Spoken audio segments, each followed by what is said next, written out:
The heat is a killer, no matter what kind of shape you're in. Don't think you're invincible, because you're not invincible.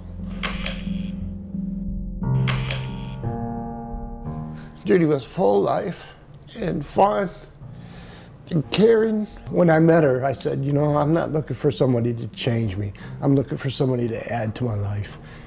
And she added to my life. I mean, she added so much more than I could ever dream of. We talked in the kitchen for a few minutes. I took Rudy to the park.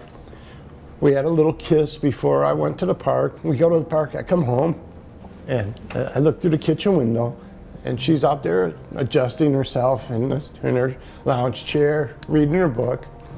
I take my nap. Usually before 1 o'clock, she's back in the house. Well, that day I woke up at like 1:25, and I heard nothing. And I looked out the back window, and there she was, laying on the ground. I called 911. They asked me to do CPR.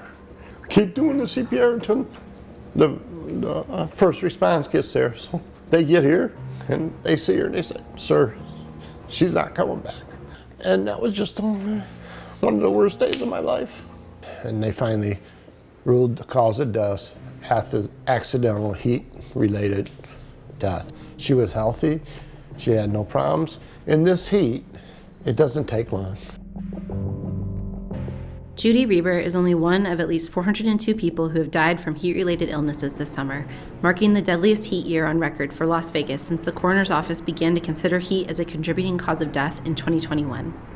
The ends to more than 400 lives look quite different. Some suffered due to their age, drug use, or lack of housing. Some seem foretold because of risk factors, and others, like Judy, seem random and senseless.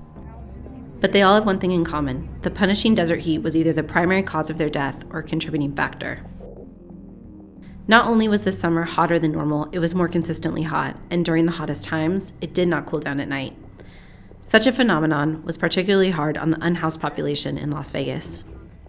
Even at nighttime, there's still a very high ambient temperature, so there's no relief, and it's that cumulative toll of day after day after day.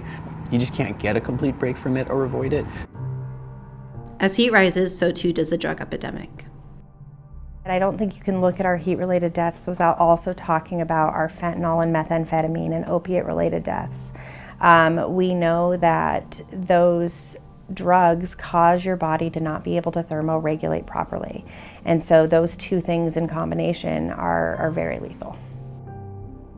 Regardless of your baseline health, regardless of your underlying medical conditions or your state of health, anyone can succumb to heat. It just is how long can you last, and the intensity of it definitely plays a role in that.